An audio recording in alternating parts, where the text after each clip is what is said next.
Kita akan tutup teman-teman sekalian dengan berita gembira bagi orang-orang yang beriman kepada Allah Subhanahu wa taala dengan penyelamat dari siksa kubur itu sendiri.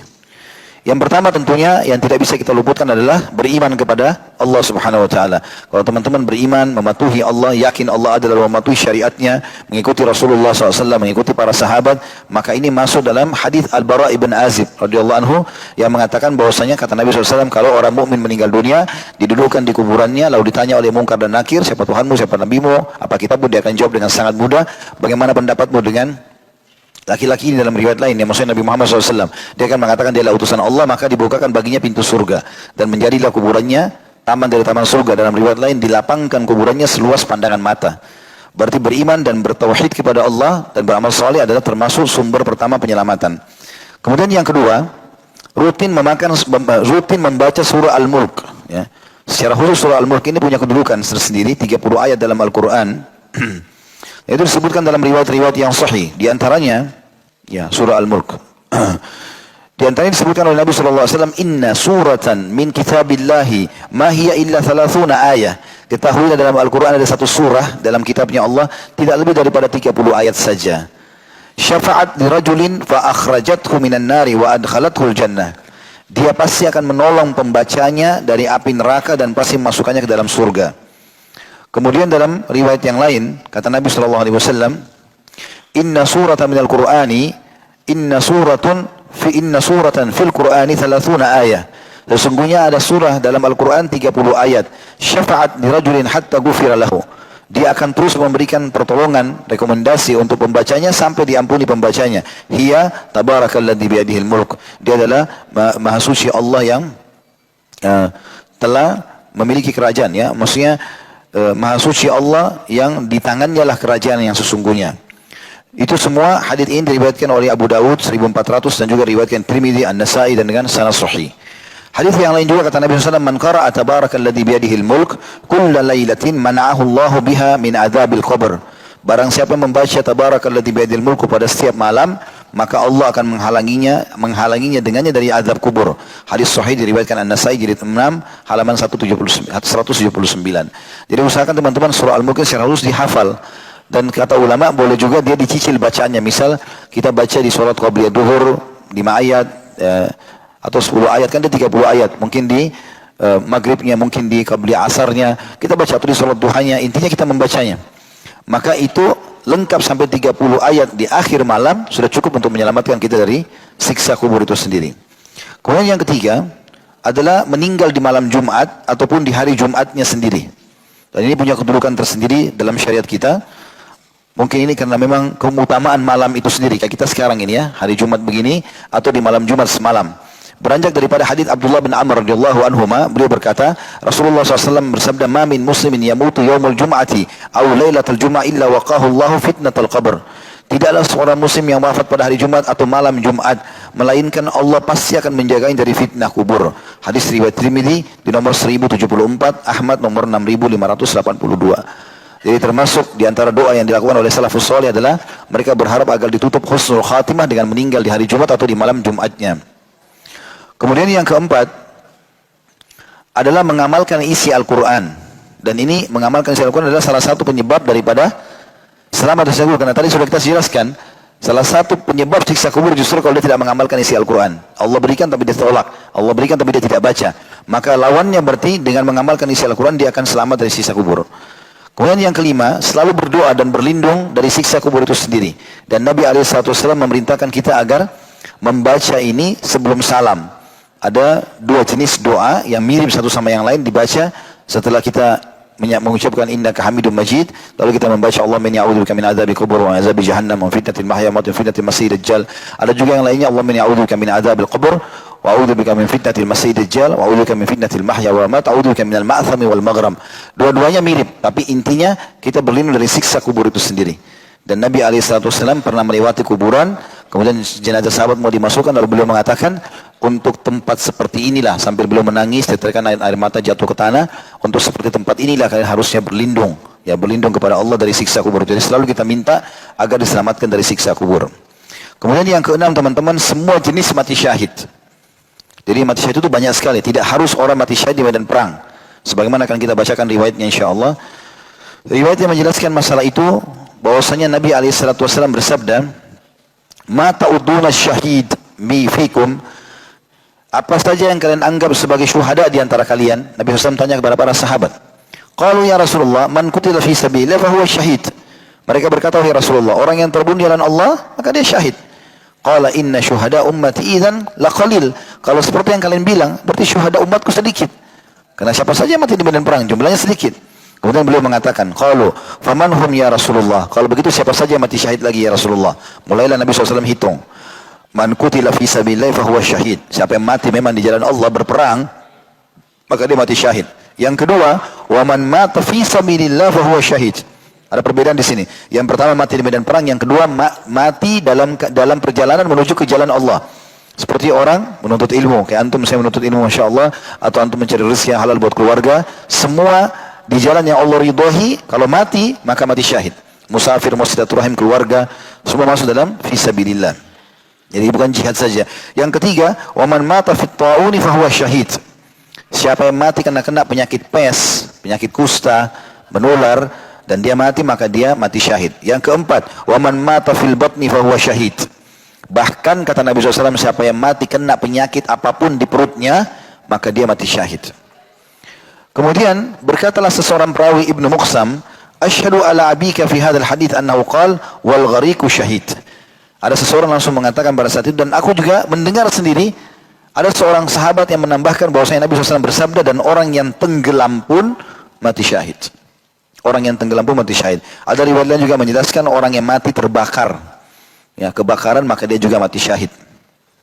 Nah, ini semua adalah penyebab selamatnya dari siksa kubur, karena orang-orang yang mati syahid, kata Nabi SAW, akan selamat dari fitnah kubur. Maksud dalam riwayat lain juga, wanita yang meninggal dalam keadaan hamil atau melahirkan. Dan ini juga disebutkan dalam banyak riwayat berhubungan dengan masalah itu tentunya.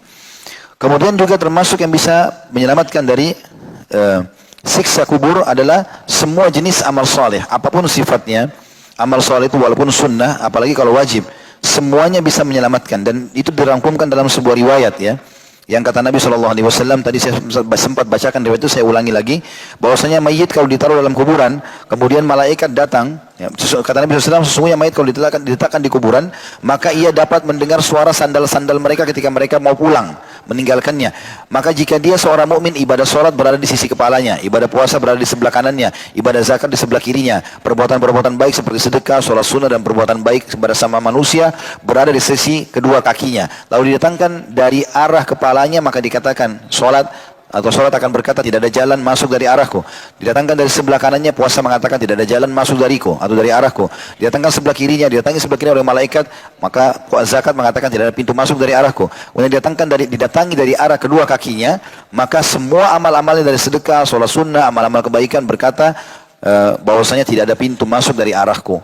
Maka malaikat pun meninggalkannya. Maksudnya malaikat tidak lagi menanyakan kepadanya fitnah kubur tersebut. Maksudnya siapa Tuhanmu, siapa Nabimu, dan seterusnya. Kemudian yang kedelapan, teman-teman sekalian, bila jenazah itu disolati 40 sampai 100 orang. Makin banyak orang yang solati dia, maka makin bisa selamat dari siksa kubur. Itu cukup banyak riwayat berhubungan dengan masalah itu. Di antaranya adalah hadis Nabi SAW. Beliau mengatakan, tidaklah, atau ma min mayyitin yusalla alaihi ummatun minal muslimina yabluguna mi'atan kulluhum yashfa'una lahu illa syuffi'a fihi. Tidaklah seorang mayit yang disolatkan oleh sekelompok kaum muslimin yang jumlahnya mencapai 100 orang, kecuali, dan masing-masing dari mereka meminta pertolongan kepada Allah agar mayit ditolong, kecuali syafaat mereka akan diterima. Dan hadis ini diriwayatkan Imam Muslim nomor 947. Juga dalam riwayat lain, riwayat At-Tabarani juga dengan sanad sahih, kata Nabi SAW, "Ma min rajulin yusalla alaihi mi'atan illa ghufira lahum." Tidak ada satu orang pun yang disolati mayit 100 orang, kecuali akan diampuni dosa-dosanya. Itu riwayat tentang 100. Kalau riwayat tentang 40 adalah dikatakan bahwasanya dari hadis Quraib radhiyallahu anhu, bahwa anak Abdullah bin Abbas meninggal di Qudait atau di Usfan, di sebuah wilayah. Ibnu Abbas lalu berkata, "Wahai Quraib, lihatlah berapa banyak orang yang berkumpul untuk mensolatinya." Jadi kebetulan dia punya anak meninggal sebelum dia. Ayahnya Abdullah bin Abbas ini tanya kepada muridnya, "Siapa, banyak enggak orang yang mau solati anak saya?" Quraib berkata, "Lalu aku keluar, ternyata banyak orang yang sudah berkumpul. Kemudian aku memberitahukan hal itu kepadanya." Ibnu Abbas radhiyallahu anhu berkata, "Engkau berkata berapa jumlah mereka? Apakah jumlah mereka mencapai 40?" Quraib berkata, "Ya."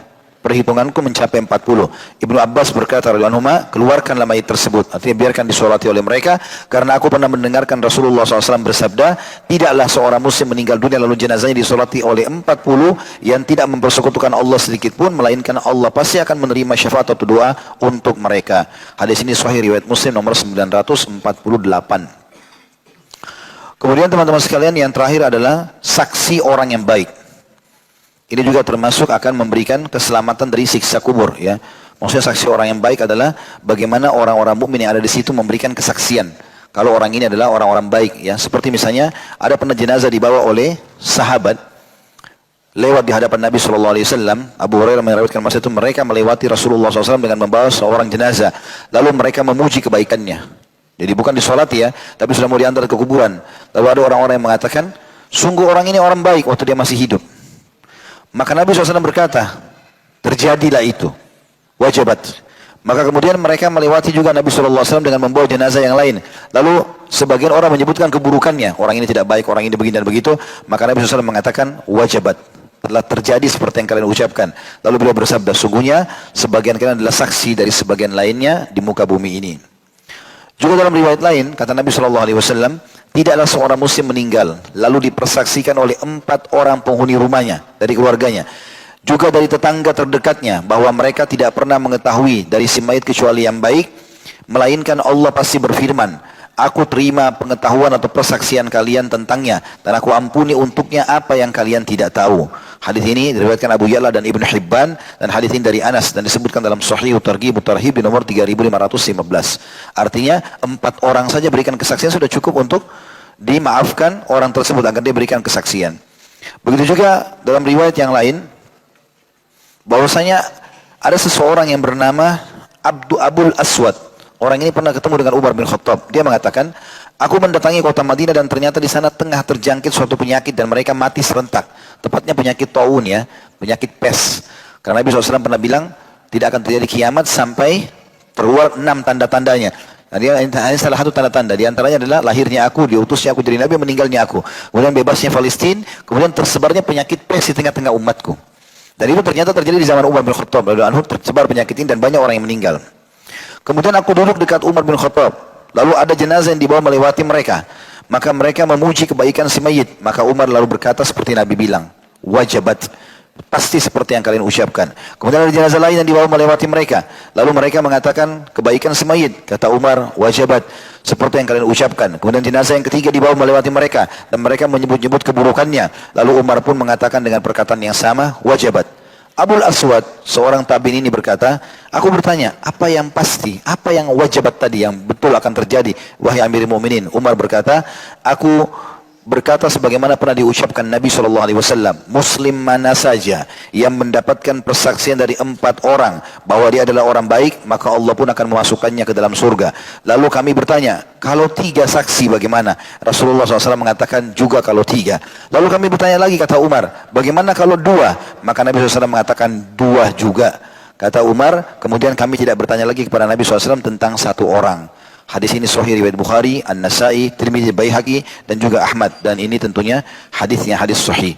Dan ini menandakan teman-teman sekalian bahwasanya kesaksian, banyaknya kenalan kita orang-orang baik selama hidup, dan akhirnya mereka kena dekat dengan Allah, mereka berikan kesaksian juga kepada kita. Dia tahu kita adalah, walaupun orang pernah berdosa sekarang sudah taubat, atau kita pernah beribadah dan dia tahu, maka dia berikan kesaksian, ini sudah diterima oleh Allah Subhanahu wa ta'ala. Allahu a'lam.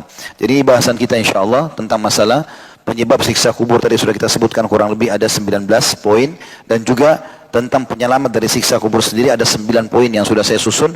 Allahu alam kalau masih ada yang lain tentunya, tapi kita berdoa kepada Allah Subhanahu wa taala semoga sisa umur kita ini Allah berkahi dan Allah Subhanahu wa taala lebih mudahkan kita dalam ketaatannya dan meninggalkan kemaksiatan, sehingga nanti tentu pada saat masuk ke dalam kubur kita sudah meninggalkan keluarga kerabat kita, maka kita pun dalam keadaan ditemani oleh amal saleh sebagaimana sabda Nabi sallallahu alaihi wasallam, kalau orang itu meninggal dunia orang beriman, maka akan terwujudkan amal salehnya dalam bentuk laki-laki yang tampan dan bercahaya, dan saking bersih dan tampannya sampai dia mengatakan, siapa kamu ini, wajahmu mendatangkan kebaikan. Dia mengatakan, aku adalah amal solehmu yang akan selalu menemanimu. Semoga kita termasuk ini insyaAllah. Dan jangan sampai kita menjadi orang-orang yang sebaliknya. Yang kata Nabi SAW, kalau dia orang kafir, orang munafik, orang fasik, maka akan datang orang di sebelahnya menakutkan, bau badannya tidak sedap, dan dia takut orang ini sampai mengatakan, siapa kamu ini, sungguh wajahmu mendatangkan keburukan. Dia mengatakan, aku adalah amal buruk yang akan menemani kau sampai hari kiamat.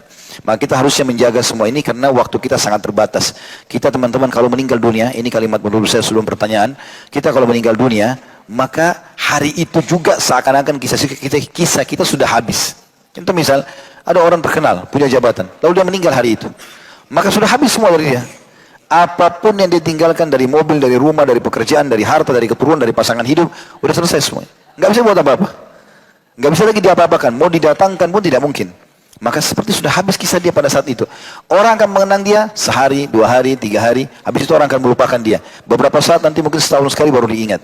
Sekarang teman-teman jujur di sini. Di antara kita yang orang tua yang sudah meninggal, berapa kali kita ziarah kubur beliau? Berapa kali kita doakan mereka? Di antara kakek-kakek dan paman kita atau tante-tante kita, siapa yang di antara kita sudah melakukan perbuatan baik untuk orang-orang mayit? Artinya gini, kita lebih baik beramal buat diri kita sendiri, kita persiapkan sebelum meninggal, agar itu akan berjalan sendiri dibandingkan kita berharap orang lain akan mengerjakan buat kita nantinya.